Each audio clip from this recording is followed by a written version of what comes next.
Assalamualaikum warahmatullahi wabarakatuh. Rahayu Rahayu Sagung Dumadi. Amin Rais didorong nyapres oleh internal Partai Umat. Ikutan saja mbah, biar rame. Membaca beberapa berita online soal dorongan agar Ketua Majelis Syuro Partai Umat Amin Rais ikut meramaikan bursa persaingan para Pilpres 2024 membuat saya tak bisa menahan tawa.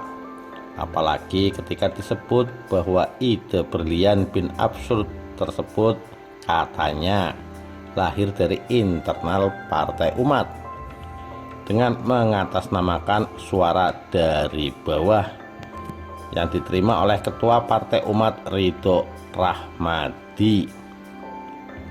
Apalagi ada anggapan sepihak tentunya ya, bahwa gagasan-gagasan Amin Rais selama ini masih segar dan cemerlang. Meski secara usia beliau tentu sudah tidak muda lagi. Kondisi usia yang seharusnya lebih banyak diwarnai oleh aktivitas santai, ringan, dan jauh dari hingar-bingar perpolitikan di negeri ini yang dikenal keras. Hal menarik lainnya, si Ridho Rahmadi ini dengan berlagak saat berbicara di depan podium acara pelantikan pengurus DPW Partai Umat Jawa Barat berkata bahwa sistem demokrasi terutama untuk pemilihan presiden terkesan awur-awuran dengan presidentil, yakni sebanyak 20% dari perolehan kursi ataupun 25% akumulasi suara nasional, dan jika partai ingin mencalonkan presiden harus berbasis pemilu 2019. Aturan yang sudah berlangsung sekian waktu ini bahkan disebut tidak masuk akal. Ditambah ada sedikit bumbu jualan agama dengan berkata bahwa jika Allah mengizinkan, mengapa tidak boleh bermimpi Amin Rais menjadi Presiden RI. Sebetulnya di negeri demokrasi seperti Indonesia ini sah-sah saja setiap orang, kelompok, atau partai ingin mengajukan diri atau mengajukan calon untuk meramaikan bursa Pilpres pada 2024 mendatang. Tidak ada larangan untuk hal ini, asal mengikuti ketentuan yang berlaku dan secara resmi ditetapkan oleh undang-undang. Sederhananya, kalau syaratnya kudu memilih presidentil, ya kudu dipikirkan gimana caranya agar terpenuhi oleh Mbah Amin Rais. Kalau tidak ada yang minat, karena memang sepertinya beliau sudah terbilang kadaluarsa, ya tidak usah memaksakan diri pakai menyebut suara dari bawah, dan kalau Allah mengizinkan lagi. Jualan agama macam apa lagi ini? Nggak pede ya kalau nggak pakai embel-embel agama seperti itu. Tapi kalau semisal Partai Umat tetap ngebet mau mengusung alias menjual nama Amin Rais ke parpol-parpol yang lebih besar supaya bisa melirik, ya boleh saja sih, namanya juga usaha, ya kan? Tapi apa mungkin partai-partai besar seperti PDIP, Gerindra, atau Golkar mau menerima veteran politik seperti Mbah Amin meskipun hanya untuk posisi cawapres?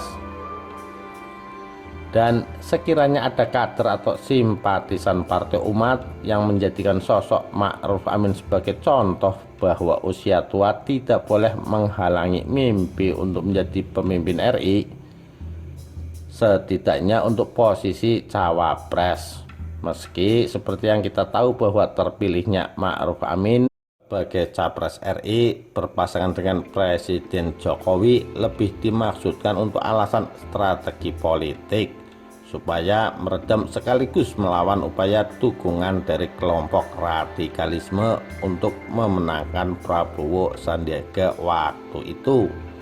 Sudah pada paham kan maksudnya? Belum lagi melihat kiprah Amin Rais yang dikenal dengan suara-suara keras dan kritikan-kritikan yang tak didasari oleh data dan fakta yang akurat, sehingga terkesan didengar publik hanya sebagai ungkapan ketidaksukaan yang seperti mendarah daging. Meski belakangan jarang terdengar ucapan-ucapan kontroversial dari tokoh yang pernah disebut oleh almarhum Gus Dur akan menjadi gelandangan politik itu. Jadi kalau buat seru-seruan berita supaya mendapat banyak klik dan sarana promosi gratis sih, silahkan ketum dan seluruh kader Partai Umat bergerilya untuk memperkenalkan Mbah Amin sebagai sosok yang akan dicalonkan sebagai capres pada Pilpres 2024. Maju dulu saja, ramaikan pemberitaan, meski nanti akhirnya tetap jadi penggembira atau hanya dimanfaatkan untuk mendulang suara oleh calon yang benar-benar bertarung di Pilpres 2024. Lagi pula kalau dipikir, mau mengajukan sosok sepuh yang sudah tidak laku di pentas politik Indonesia itu hanya terkesan fantasi atau impian di siang bolong. Wong partainya saja tidak jelas akan mampu bersaing pada Pileg 2024 atau malah terkapar sebelum bertarung melawan partai-partai lain yang lebih dulu eksis di tanah air. Sudahlah Pak Amin, ngaso saja dan kipas-kipas menikmati hari tua. Kalau perlu tidak usah mainan politik lagi, karena saya khawatir Anda tidak kuat kalau sampai kena PHP lagi. Soalnya setahu saya hal-hal mengagetkan dan mengecewakan begitu bisa memperpendek umur loh Mbah Amin.